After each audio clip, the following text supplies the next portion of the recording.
Hello दोस्तों, मैं हूं हशीम अकरम और आप देख रहे हैं डिजिटल एडिजेट चैनल। जी हां दोस्तों, आज हम बात करेंगे 12 क्लास की पॉलिटिकल साइंस के बारे में और ये चैप्टर 3 है और 3 चैप्टर की बात करेंगे। इससे पहले हम चैप्टर 1, चैप्टर 2, चैप्टर 7 का भी बात कर चुके हैं और 1 से लेकर चैप्टर 8, 9 तक जो भी था फर्स्ट बुक में यानी पहला बुक में, उसका सारा का सारा लेक्चर सीरीज वीडियो अपलोड कर दिए हैं, वो आप देख लीजिए। उसके बाद ये ऑब्जेक्टिव करेंगे तो आपका जो है बहुत कुछ हेल्पफुल होने वाले हैं, क्योंकि जब तक आप लेक्चर सीरीज नहीं देखेंगे तो क्या होगा कि आपको ये सब चीज़ याद करना होगा, रटना पड़ेगा। अगर लेक्चर से जब देख लेंगे तो कहानी की तरह होगा और वो आपको याद रह जाएगा सारा कुछ, तो ये ऑब्जेक्टिव क्वेश्चन करने में भी आपको आसानी होंगे और जितने प्रकार के ऑब्जेक्टिव क्वेश्चन बनेंगे सब वो आपका प्रैक्टिस, सब वो आपका जानकारी हो जाएगा। फिर बाद में जब इसको प्रैक्टिस करेंगे तो आपका वो बेहतर रहेगा मेरे हिसाब से। तो इसलिए हम उम्मीद करेंगे कि आप वो जाकर वो सब वीडियो को देखेंगे। तो आप बोलिएगा वो सब वीडियो मिलेगा कहाँ पे?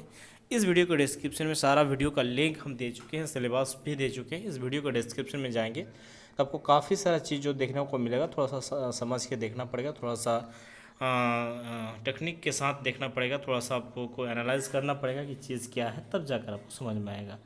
तो हम झारखंड बोर्ड के बारे में बात कर रहे हैं। 12 क्लास का जो इस साल ऑब्जेक्टिव क्वेश्चन लेने वाले हैं, यानी ज़्यादातर वो एमआर सीट में ही एग्ज़ाम लेंगे। इस तरह का अभी तक जो न्यूज़ चला है, तो नवंबर दिसंबर भी एक एग्ज़ाम होगा और एक एग्ज़ाम आपका अप्रैल में हो सकता है। तो खैर जो भी है, मार्च अप्रैल जो भी है, तब हम इस चैप्टर का बात करेंगे। आपका थर्ड चैप्टर है, तीसरा चैप्टर है। तो तीसरा चैप्टर में जो है अमेरिका के वर्ल्ड ट्रेड सेंटर पर हमला कब किया गया था। वर्ल्ड ट्रेड जो सेंटर था उस पर हमला कब किया गया था, तो हम लोग जानते हैं 11 दिसंबर 2001। 11 दिसंबर मतलब 9/11 इसको कहा जाता है। 9 तारीख को हुआ था, 11 तारीख को हुआ था दिसंबर महीना में। तो अमेरिका में क्या है कि पहले वहाँ पे महीना को बोला जाता है, उसके बाद डेट को बोला जाता है। इसीलिए वहाँ पे हम लोग बोलेंगे 9/11 बोलते हैं। 9/11 हमला भी इसको कहा जाता है, यानी 11 तारीख 9 महीना 2001 में हुआ था। तो ये आपका बी आंसर हो जाएगा।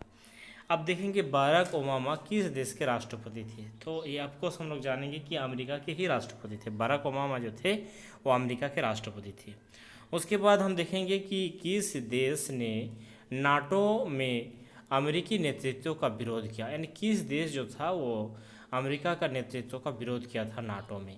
तो ये आपका जो है फ्रांस जाएगा, क्योंकि फ्रांस और अमेरिका जो है एगेंस्ट में थे, यानी फ्रांस को, ब्रिटेन को, जापान को ही अमेरिका ने दबाया था फर्स्ट विश्व युद्ध और दूसरा विश्व युद्ध में। ठीक है, तो दूसरा विश्व युद्ध में तो अमेरिका को धो दिया एकदम पूरा, न जापान को। तो उसी तरह ये सब चीज़ है, जब ब्रिटेन और फ्रांस जो है अमेरिका के विरोध में ही रहते हैं। उसके बाद हम नेक्स्ट क्वेश्चन देखेंगे, अंतर्राष्ट्रीय पहल पर अमेरिका वर्चस्व कब से माना जाता है। यानी अंतर्राष्ट्रीय स्तर पर जो है अमेरिका का वर्चस्व, माने अमेरिका का दबदबा हम बोल सकते हैं इसको, हालांकि इस शब्द का अर्थ में, तो वो कब से माना जाता है। तो हम लोग जानते हैं कि 1991 के बाद जब सोवियत संघ का विघटन हो गया, सोवियत संघ जब टूट गया, तब दोनों में जो उस समय सेकेंड विश्व युद्ध के बाद दोनों को ही हम लोग बड़े मुल्क के नाम से जानते थे, सोवियत संघ को और संयुक्त राष्ट्र अमेरिका को। तो जब 1991 में सोवियत संघ का विघटन हो गया, तो उसके बाद से 1991 से हम अमेरिका का ही वर्चस्व को मानते हैं।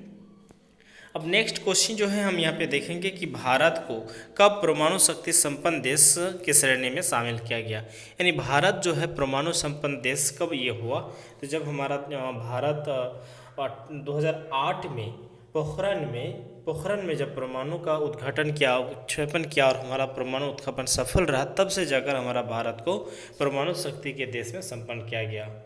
अमेरिका ने आंशिक परमाणु परीक्षण संधि पर कब हस्ताक्षर किया था, तो ये आपका जाएगा 1964 में। ठीक है, 1964 में। उसके बाद विश्व का कौन सा राष्ट्र अपने बजट का एक बड़ा हिस्सा रक्षा अनुसंधान और विकास की मदद में खर्च करता है, तो ये भी आपका जाएगा संयुक्त राष्ट्र अमेरिका, क्योंकि उसका जो बजट है, तो बजट में वो ज़्यादातर पैसा जो है सेना में लगाते हैं और उसका जो है अनुसंधान यानी रिसर्च फाउंडेशन में वो खर्च करते हैं। विश्व के इंटरनेट की सुविधा किस राज्यों की देन है, तो ये भी हम जानेंगे कि संयुक्त राष्ट्र अमेरिका का ही ये देन है। भारत में परमाणु कार्यक्रम का मुख्य उद्देश्य क्या बताया जाता है, तो मुख्य उद्देश्य जो है अपनी ऊर्जा आवश्यकता को पूरा करना, यही यहाँ पे मुख्य उद्देश्यों को बताया जाता है। अमेरिका राज्यों का गठन यानी यूएस ये यहाँ पे होना चाहिए था, वो एस ये यहाँ पे हो गया गलती से, यूएस ये होगा। किस संधि के व्यावहारिक रूप से अस्तित्व में आया? तो ये जो संधि था आपका रियो संधि जिसको कहा जाता है, रियो संधि की इसमें ही आए थे। इराक द्वारा कुवैत पर आक्रमण पर अपने कब्जे में कर लेने की घटना कब हुई? यानी कुवैत जो था, इराक जो था, कुवैत पर आक्रमण करके वो अपने कब्जे में लेने का जो घटना था वो कब हुआ था? तो हम लोग जानते हैं कि 1990 में हुआ था, और उसी समय से ही सोवियत संघ का बिखरना यानी टूटना तय हो गया था। खड़ी युद्ध कब प्रारंभ हुआ? खड़ी युद्ध जो होते हैं उसको हम लोग कब प्रारंभ हुआ ये बोल सकते हैं।